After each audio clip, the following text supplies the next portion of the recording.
Listen, bro. Listen. Come on, bro. If a demonstrating for hustle, this is what I'm telling you. Don't come over here trying to do. Then guess what? Go do something and come back. Go get cracking and come back. That's what I said, bro. Hustle inspired the youth, inspired the people from the hood, inspired the uninspirable, as people would say, and put another light on it. I think just shit that niggas go through, man. It's easy to put so much weight on this life, but taking in perspective, taking a step back, the nigga gotta go at some time. So the best thing you can do is leave your mark. There's a story hip-hop doesn't tell very often, and it's this one. An artist dies, and instead of everything he built quietly falling apart, it gets bigger.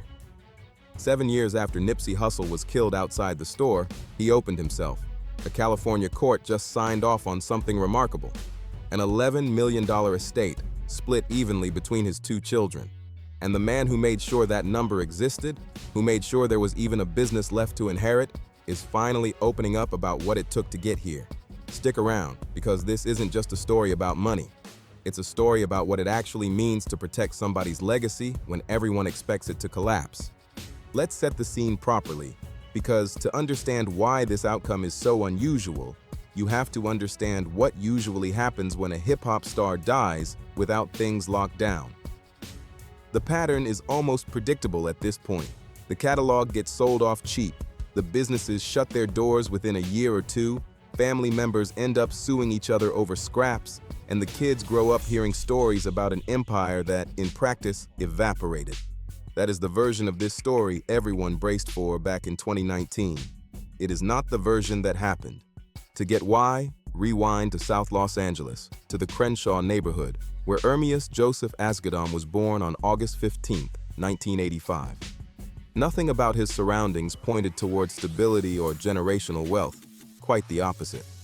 As a teenager, he ran with the Rollin' 60s Crips, and by his own account, the streets shaped a huge part of how he saw the world. But there was another side to him that didn't fit the typical script. He read constantly. He thought in systems. Concepts like ownership, leverage, and independence occupied his mind at an age when most people his age weren't thinking that far ahead. And the people that empower themselves to have a career after the music stopped, they had untraditional business arrangements. Right. They didn't have the traditional, for lack of a better word, so you kind of like manipulate the artist. So right. You can't even be mad at it for real. You just got to figure out how to use whatever leverage you got to become an exception to that rule, because it's a rule. You got great soul singers, great R&B artists, even early hip hop artists that's pioneers, that's in the Hall of Fame of this thing, but financially they're not in the best situation. What do you think are the keys to building wealth? Man, I think that it's a formula, and then it's also some things that's intangible. To own something is very important. To understand investment, to understand living within your means or under your means, to understand how to make something, I think that's what's been critical for me. Is I make something, I take something from zero and I make it. Then, in 2004, at 19 years old, he took a trip to Eritrea, his father's homeland, and came back a different person. He'd later described that trip as the moment everything clicked, the moment he understood what he owed to a community that had been locked out of real economic power for generations. Out of that clarity came a phrase that would define the rest of his life: all money in, no money out. And I think I heard Ross say some real shit. He's like, man, I want every penny that's mine. I don't want a penny more or a penny less. And that's a good way to look at it. I don't want any shine, success that ain't mine. That's the reality of, success or greatness, that it come with a roller coaster ride, so. How did you get to where you are now? Man, just grinding. That's basically it. Just going hard. Obviously, like putting out music, doing shows, staying down, being in the studio, late nights, long hours. Sacrifice, but it all boils down to just going hard, bro. So it's a lot of work. Yeah, all the time. But it ain't work because we love to do it, but it take a lot of energy and time, You gotta commit and stay dedicated. Sell bootlegs. I used to sell my own CDs. I used to have weed spots, Nigga done dabbled in a little bit of everything. I used to go OT. But my main hustle was producing music and selling my music, So I did that for years on Slauson and Crenshaw. I established my label, Slauson Boy Records. You know what I'm saying? In the same parking lot where my t-shirt shop is now was my little block where we used to just program and niggas used to call the police on us. This wasn't a slogan for merchandise. It was an operating principle, a rule he applied to every deal, every dollar, every decision about what to build and what to walk away from. Police used to come bump us up and kick us out and take us to jail all the time and all that. And basically, once we got our money up, we got the shop. Before we got the shop, I invested into studio equipment. Before I got my equipment, I had bought a gang of cars, rims, jewelry, shit like that. And I was indulging in that real heavy. But I always knew, based on me starting so early in the music, you know what I mean, that I wanted to get back into the music. And I felt like that was really my calling and what I was here to do. So When Epic Records signed him in 2008 and then hit financial trouble, most artists in that position would go hunting for the next label deal. Nipsey didn't. He walked and built his own infrastructure instead. In 2010, he launched All Money In as an independent label and dropped The Marathon, a mixtape that did more than introduce his sound. It planted a brand identity that would end up outliving him by decades. From there, the moves kept compounding on the same logic. The Proud to Pay campaign priced his Crenshaw mixtape at $100 a copy, a number that sounded absurd until it sold out almost instantly. Jay-Z alone bought 100 copies. But the real point wasn't the sales figure. It was proof that a small, deeply loyal fan base paying full price was worth more than a huge audience, streaming something you don't even own a piece of. By 2013, he'd co-founded the Marathon Agency. By 2017, he'd opened the Marathon Clothing, right on the corner of Crenshaw and Slauson, describing it as a smart store, where customers could shop and also unlock exclusive content through a companion app. He wasn't just running a retail shop. He was fusing tech, fashion, and music into one ecosystem, and he placed it deliberately in the neighborhood that raised him rather than somewhere flashier that would have made him more money with less meaning. He wanted whatever success the brand generated to circulate back into Crenshaw itself. Energy. Those are the people that I want to keep around me, bro. You know what I'm saying? And I'm telling you, like, Sam, anybody that comes, you know how there's some people that'll say, nah, that's not Sam's people. You know what I'm saying? That's not Bino's people. There's certain people that kind of move together. And the last thing I'm gonna say, man, bro wanted to inspire people. Many a times we had conversations about what was going on. And it was like, bro, we gotta move and we gotta put the store somewhere else. It's too much going on. We catching cases, going to jail, dealing with all type of shit. Hood politics, getting into it, regular shit that people go through. Us was like, bro. That same year, Atlantic Records came in, not as a traditional record deal, but as a distribution partnership. That distinction mattered enormously because it meant Nipsey kept full control of All Money In and everyone signed to it. When Victory Lap dropped in February 2018, it landed near the top of the Billboard 200 and picked up a Grammy nomination for Best Rap Album. On Dedication, his collaboration with Kendrick Lamar, he rapped about owning his masters, his publishing, his royalties, not as a boast, but as a factual status update. In an industry built on artists signing away exactly those assets, he'd structured things so he kept every one of them. His investments kept stacking in the same direction. Why was sacrifices important now?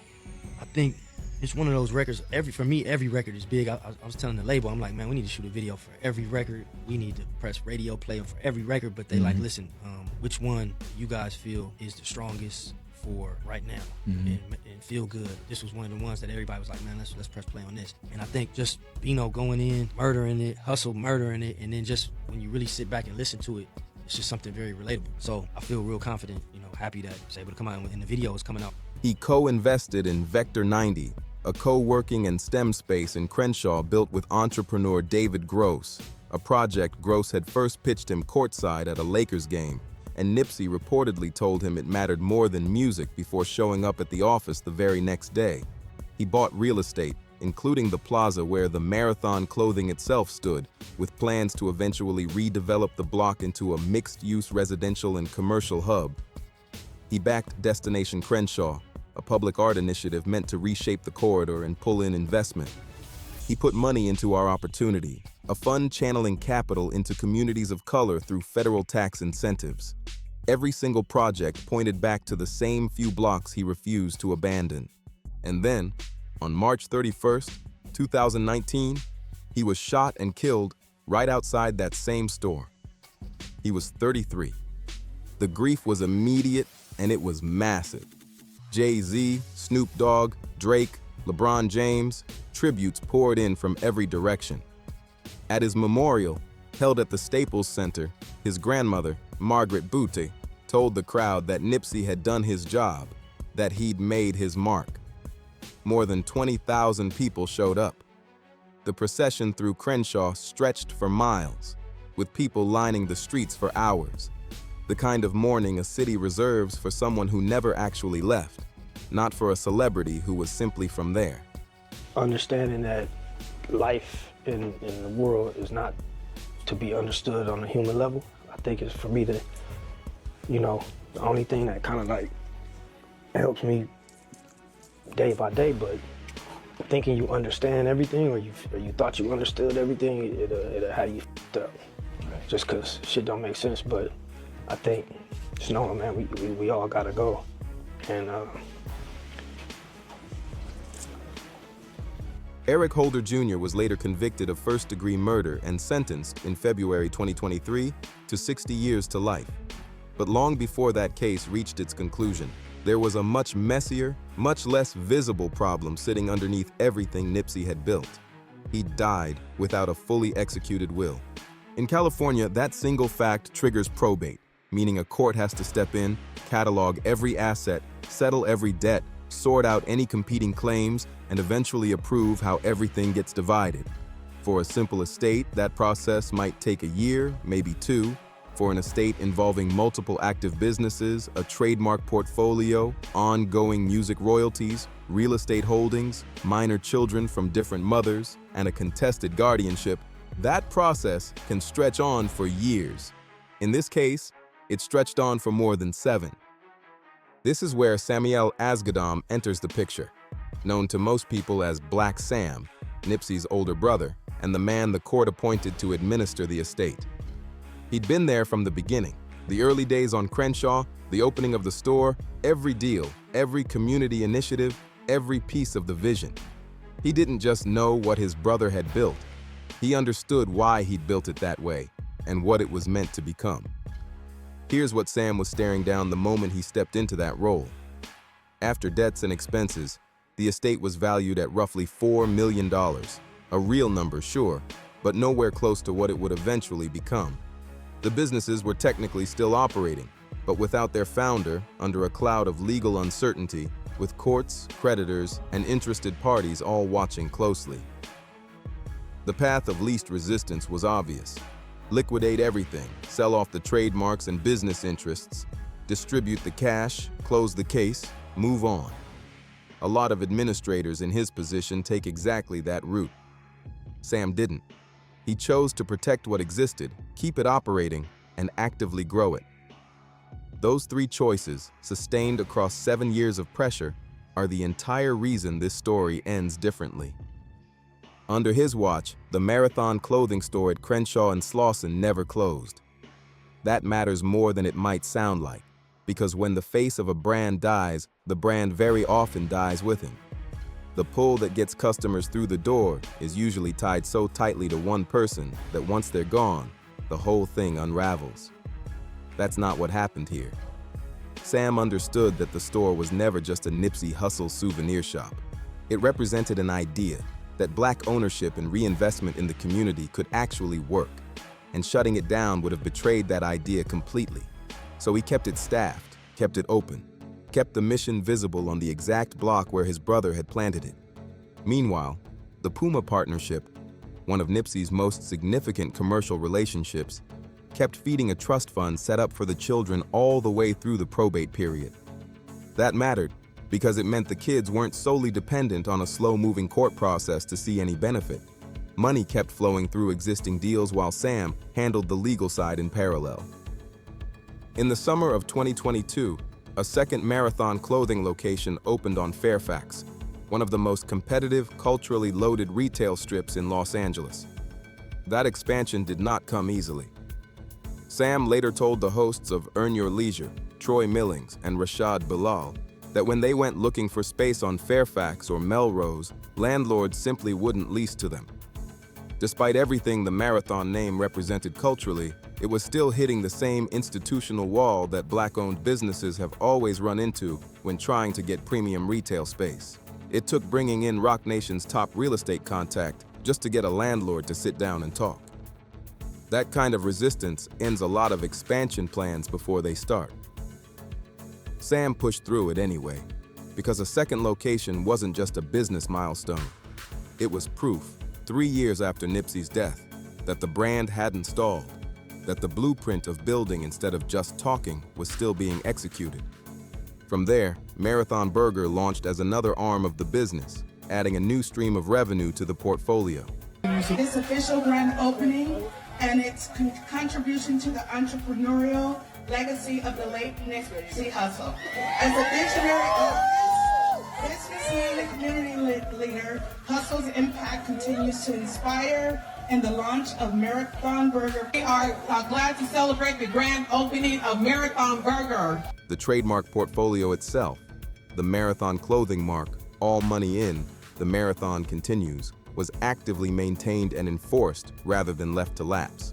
At first we was mad at my guy from Fat Burger, the owner of that location.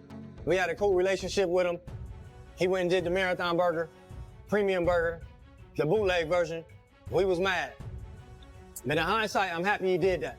Because without him doing that, we would have never posted that post on Instagram. Casey would have never seen it and reached out to Rob. Rob would have never hit us and been like, hey bro, my folks got a location that he wants y'all to be at. And on that same Earn Your Leisure appearance, Sam noted that the real estate held in the children's names had already doubled in value since it was acquired. That wasn't sentiment. That was a straightforward report on property appreciation, on the very block Nipsey had bought and fought to hold on to before he died. The timing of this location being open, somebody else could have got it, would have got it. It's prime real estate, and they would have signed a long-term lease, and we would have missed it. So God works in mysterious ways. Everything happened for a reason. So I'm happy that they did that, for us to react how we did, for somebody to see that, for us to actually be able to have a shot and be here and open the Marathon Burger. So shout out to my guy at the Fat Burger. It's all love. While all of that was happening, Sam was also managing a legal fight that most people following the headlines never fully grasped.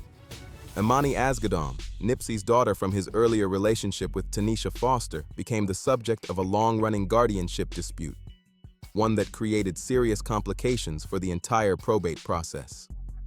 Tanisha Foster was involved in litigation concerning Imani's guardianship and her access to the estate, and that fight dragged on for years. Much of the detail remains sealed, out of respect for the minors involved. But what's public is this: Blacc Sam and the Asghedom family ultimately came out on top. Guardianship over Imani's inheritance stayed with the family, and that dispute finally resolved in 2025. That timing turns out to be the hinge the entire story swings on. Until that guardianship question was settled, the estate simply could not close. It wasn't a side issue. It was one of the central obstacles blocking the whole probate process from reaching a conclusion. Its resolution in the family's favor is precisely what opened the door to the final distribution that came down in July 2026. Just sit with everything Sam was juggling at once, administering a multi-million-dollar estate, fighting a guardianship battle in court, expanding a retail brand into new markets, defending a trademark portfolio, keeping several active businesses profitable, all while grieving his own brother in public with an entire neighborhood watching his every move. That's 7 consecutive years of sustained pressure, and it rarely gets the credit it deserves in how this story usually gets told. The result finally landed on July 5th, 2026.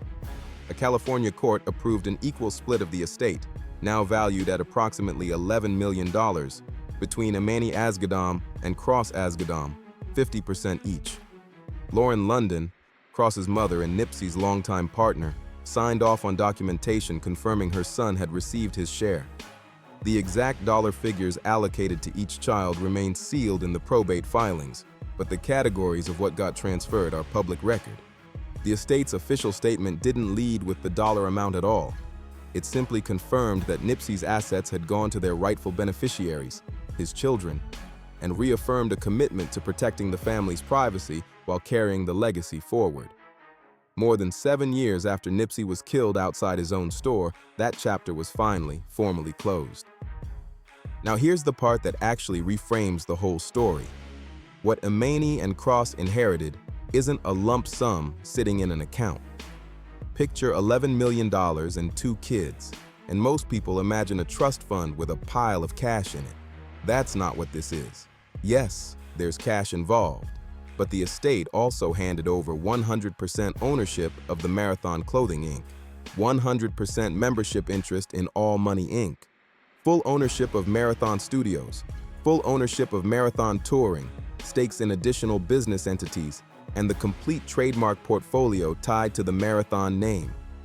In plain terms, these 2 kids didn't receive a one-time payout. They received functioning, revenue-generating businesses and intellectual property. Royalties from Nipsey's catalog keep coming in. The stores keep running. The trademarks keep producing licensing income. These are assets built to generate wealth for years, potentially for decades, not something that gets spent down and disappears. Because both children are still minors, their shares remain under guardianship. Lauren London holds sole guardianship over Cross's portion. Blacc Sam and the wider Asghedom family oversee Imani's share. That structure isn't a technicality. Courts require it specifically to prevent the kind of mismanagement that has quietly destroyed so many celebrity estates before the next generation was old enough to protect what they'd been left. Entertainment history is littered with stories of children inheriting real money young, only to watch it vanish through bad advice, predatory advisors, or simply the absence of any real structural protection. The guardianship framework around Imani and Cross is that protection, and arguably, it's the exact structure Nipsey himself would have wanted in place, because he was never building toward a single payday. He was building toward a future that extended well beyond his own lifetime. That trust and guardianship framework is what preserves that future, meaning that in Imani's case specifically, the businesses her father built won't be quietly hollowed out or mismanaged before she's old enough to understand exactly what she owns, what it produces, and what it costs to build. When she comes of age, she isn't going to inherit a story about what her father used to have. She's going to inherit active, functioning companies that have been operating and growing for most of a decade under her uncle's watch.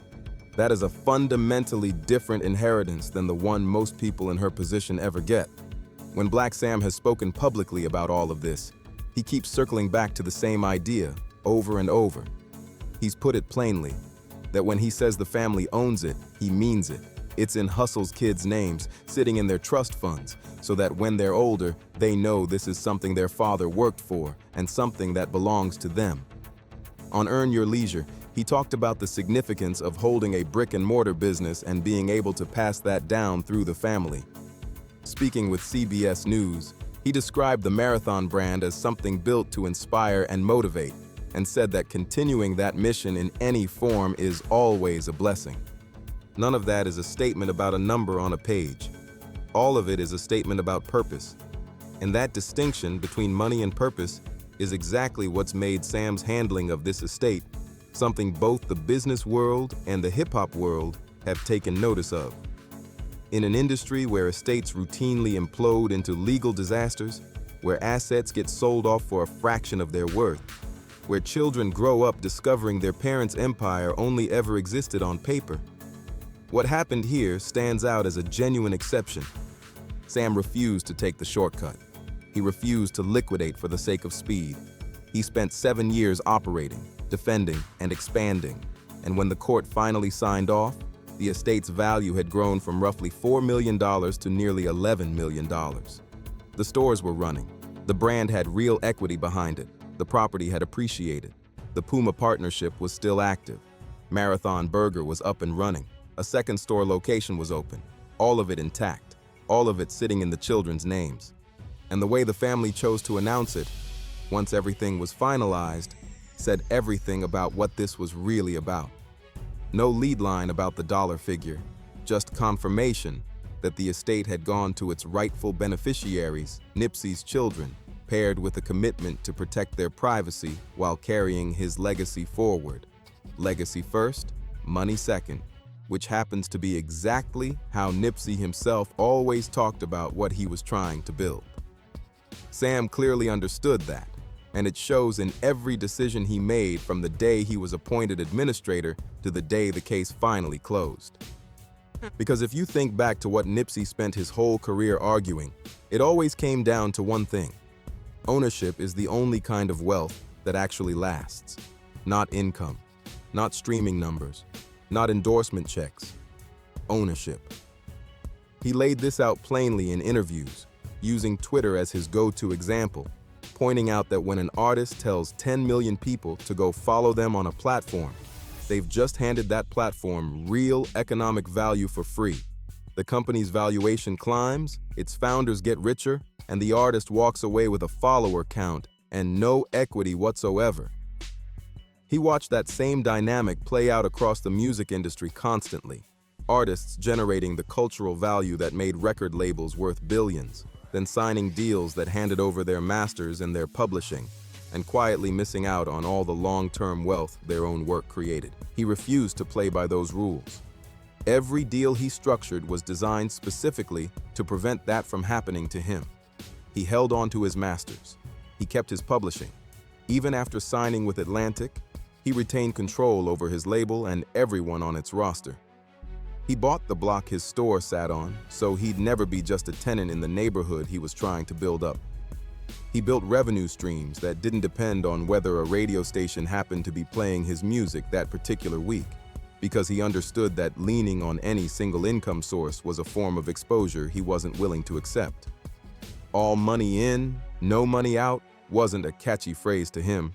It was a constant reminder that every dollar earned was supposed to get redirected into something that built lasting equity, not just short-term spending power. And now, because of all of that groundwork, because of the structures he put in place, and because Blacc Sam protected and honored those structures while courts moved at their own pace and legal disputes got resolved one by one, Ermias and Cross Asghedom are inheriting ownership, not a check, not a memory. Ownership, the kind that compounds, the kind that gets passed down through generations, exactly the way Nipsey always insisted it should work. What Blacc Sam built across those 7 years is its own kind of legacy, not just as a brother standing in for someone who couldn't be there, but as an administrator, as a businessman, as someone who understood that stewardship isn't a passive role you fall into. It demands constant decision-making, legal persistence, active business development, and a flat refusal to settle for anything less than what the person who originally built all of this deserved. Most people handed an estate in the middle of grief, with a media circus swirling, courts dragging their feet, and competing parties pulling in every direction. Take the path that gets them out the fastest. They wrap it up and move on. Sam didn't move on. He moved forward.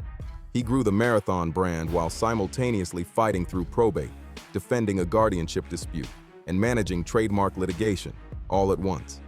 He kept the existing businesses profitable while building new ones on top of them. He made sure the real estate appreciated instead of just sitting there. He did all of it under conditions that would have broken a lot of people, and he did it without ever making the story about himself. Every time he's spoken publicly, whether on Earn Your Leisure or with CBS News, the conversation always circled back to the kids, to Nipsey's vision, to ownership. That consistency across 7 years is exactly why his reaction to the final court ruling landed the way it did. Everything he said matched everything he'd actually done. At the end of the day, Nipsey Hussle's most lasting legacy might not be Victory Lap, as great as that record is. It might not even be the Marathon clothing store itself, as significant as that has been to South LA. It might just be the proof, sitting right there in probate filings, court records, business registrations, and a handful of podcast interviews, that it's actually possible to build something durable enough to survive you, to die without a will, and still have your children inherit something real, as long as the right person is protecting it, with the right values and enough patience to see it through. Blacc Sam was that person. 7 years after Ermias Asghedom was taken from the corner of Crenshaw and Slauson, his children have officially inherited everything he worked to build. Not because any of it was made easy for them, but because someone who loved him refused to let it be hard enough to stop them. That's the story. Let us know what you think about how Blacc Sam handled this estate down in the comments, and we'll see you in the next one. Listen, we're not trying to holler at you, bro. It ain't hollering at me. Bro, you do what you supposed to do. Who disrespect bro to me? Don't nobody disrespect bro. Any disrespect bro when you in that presence, you better smash. You see him get crazy. You know what's happening. I can't tell. So, you know, happy that we had stopped there and came out and the sun was beaming. And I think everybody, I thought I was tripping. Everybody said it. I didn't say anything. Everybody was like, man, what the hell is going on? The sun just come back out. So I say that to say it's an honor for the city and the people to rename this location Nipsey Hussle Square. It means a lot to us. I know it means a lot to bro. And first and foremost, it has to inspire the people that grow up here, that grow up where I grew up, that was with me and seen me, that had to understand that you can do it. So he used to always tell me, bro, we're gonna make the money, man. That shit comes and goes, but my shit is more bigger than that. My shit is here to inspire people.